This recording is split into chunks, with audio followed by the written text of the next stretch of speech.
Pour ses habitants, Saint-Quirin est une vraie ville de montagne, entourée de reliefs et de forêts. Commune la plus étendue de Moselle, frontalière avec la Meurthe-et-Moselle et le Bas-Rhin, elle conserve son esprit de petit village avec 700 habitants.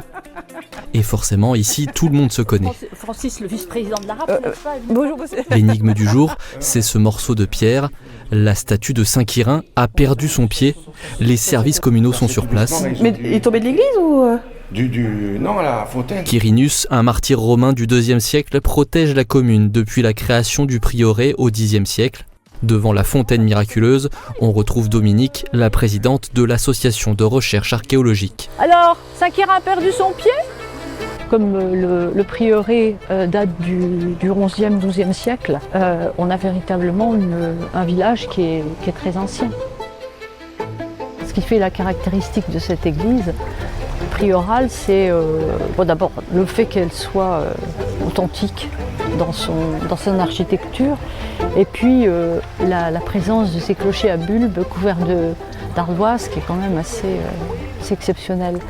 Voilà, alors ça c'est notre salle, il y a plusieurs salles. L'association Lien dont vous avez entendu parler ce matin est à côté de nous.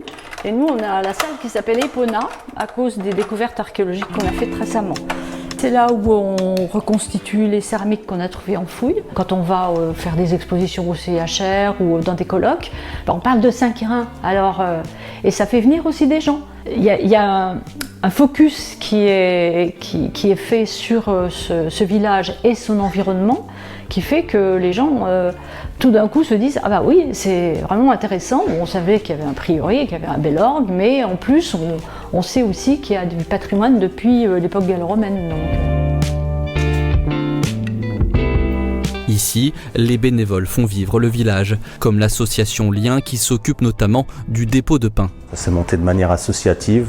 L'idée, c'était un peu de pallier à la fermeture de la boulangerie. Ça a un petit peu évolué avec le temps parce on a fait quelques travaux avec la commune et on y a aussi intégré l'agence postale. Ou encore l'Union Musique Saint-Quirin, une association comprenant une quarantaine de musiciens et qui existe depuis 1924. Karine Collingros a connu l'évolution de son village comme résidente puis conseillère municipale. Depuis 2014, c'est cet enfant de Saint-Quirin qui occupe la mairie. Que ce soit M. Gély ou M. Laval, ils ont énormément travaillé et préservé notre patrimoine. Donc nous, c'est vrai qu'on arrive derrière, donc on a d'autres projets. Nous, on a développé au niveau du tourisme le camping avec un nouveau bâtiment. Après, nous, là, on a refait la salle des fêtes qui mérite aussi, qui était quand même dans son jus depuis plusieurs années. Donc on a refait un gros projet sur la salle des fêtes. Là, on refait les écoles. Dans l'architecture des maisons, on voit des spécificités des villages de montagne, mais aussi des anciennes communes de vitriers. Désormais, c'est surtout le tourisme qui fait marcher la commune. Les résidents, eux, sont venus pour le calme. Ouais. Ça va faire 32 ans que je suis là. Et qu'est-ce qui vous plaît alors dans cette commune ? C'est calme. Avant, on est sur Nancy, c'était pas pareil. Mais là, c'est très calme. Puis, j'aime bien. C'est un beau petit village. Les gens, ils sont sympas. Je suis ici à la base pour mon travail. Je suis juste à côté. Et après, il y a le côté aussi, côté nature qui est très présent dans le coin. Donc, du coup, je me suis installé ici. Les installations sont nombreuses pour les associations, culture, patrimoine, mais aussi le sport. Alors, rien que pour le Budokan, on est 135.